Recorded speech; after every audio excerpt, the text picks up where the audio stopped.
मजलूम करबला का सरे अनवर तन से जुदा किया था। और लेकिन यजीद था जिसके बारे में लिखा कि इसने इमाम अली मुकाम के सर को तन से जुदा किया।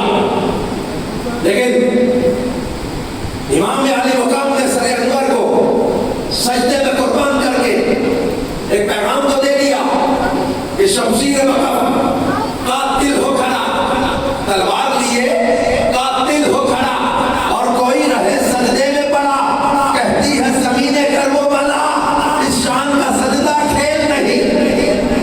एक सजदे में सर कुर्बान कर इमाम अली मुकाम ने पैगाम तो दे दिया। आज कुछ लोगों को नारा तो मिला लेकिन अमल का जज्बा